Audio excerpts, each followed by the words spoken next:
दोस्तों, आज की इस वीडियो में आज हम जानेंगे आखिर महात्मा बुद्ध के घर परिवार छोड़ने की क्या थी वजह। दोस्तों, महात्मा गौतम बुद्ध ने उस समय घर परिवार का त्याग कर दिया जब वे 29 साल के थे। गृह त्याग के बाद उन्होंने बोध गया में बोधि वृक्ष के नीचे सालों तपस्या की और ज्ञान को प्राप्त किया। बौद्ध धर्म के संस्थापक महात्मा गौतम बुद्ध ने एक दिन अचानक घर गृहस्थी का त्याग कर दिया। सांसारिक और पारिवारिक मोह माया का त्याग कर वे जंगल की ओर चले गए। बुद्ध ने बोधि वृक्ष के नीचे करीब 6 सालों तक तप किया और इस तरह उन्हें दिव्य ज्ञान की प्राप्ति हुई। ज्ञान प्राप्ति के बाद उन्होंने लोगों के बीच अहिंसा, प्रेम, शांति और त्याग का संदेश देकर समाज में फैली कुरीतियों को दूर करने का प्रयास किया। कहा जाता है कि गौतम बुद्ध का जन्म ऐसे काल में हुआ जब समाज में अत्याचार, भेदभाव, अशांति, अनाचार, अंधविश्वास और रूढ़ियां अपना जड़ जमा रही थी। तब इन कुरीतियों को दूर करने के लिए बुद्ध जैसे महापुरुष का जन्म हुआ। बुद्ध ही वह व्यक्ति थे जिन्होंने इन कुरीतियों की बेड़ियों से लोगों को मुक्त कराया।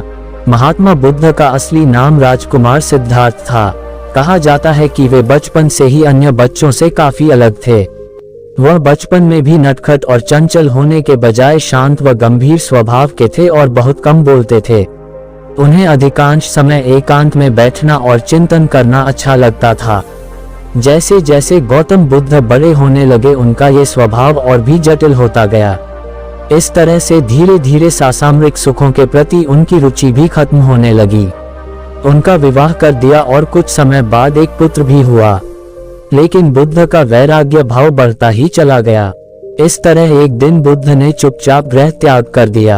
अपरिग्रह होने पर कुछ लोग क्षमता के अनुसार अपनी संपत्ति छोड़ देते हैं क्योंकि वे आत्मा से जुड़ सके। परिग्रह यानी संपत्ति के साथ जुड़ाव होने से आत्मा के साथ जुड़ाव नहीं हो सकता और आध्यात्मिक आनंद नहीं मिलता। कुछ लोगों का लक्ष्य जीवन में केवल ज्ञान को प्राप्त करना होता है, तो ऐसे लोग अपरिग्रह को अपनाते हैं, यानी आत्मा के अलावा अन्य किसी भी वस्तु से जुड़ाव नहीं रख पाते। ना घर, ना परिवार, ना संपत्ति और ना कोई अन्य वस्तु। बुद्ध के भी गृह त्याग का यही कारण था। वे केवल अपनी आत्मा से जुड़ना चाहते थे। बुद्ध के मन में कई प्रश्न थे और इन्हीं प्रश्नों का उत्तर ढूंढने के लिए उन्होंने तपस्या शुरू की। लेकिन सालों तपस्या के बाद भी उन्हें उनके प्रश्नों का उत्तर नहीं मिला। तब वे एक पेड़ के नीचे जाकर बैठ गए और ठान लिया कि सत्य को जाने बिना यहाँ से नहीं उठेंगे। इसी पेड़ को अब बोधि वृक्ष के नाम से जाना जाता है। इस पेड़ के नीचे ही बुद्ध को पूर्ण व दिव्य ज्ञान की प्राप्ति हुई। इस तरह से ज्ञान व सत्य की खोज में बुद्ध को 6 साल लग गए और 35 वर्ष की आयु में वे सिद्धार्थ गौतम से महात्मा गौतम बुद्ध बन गए। दोस्तों, क्या आपको ये कहानी अच्छी लगी?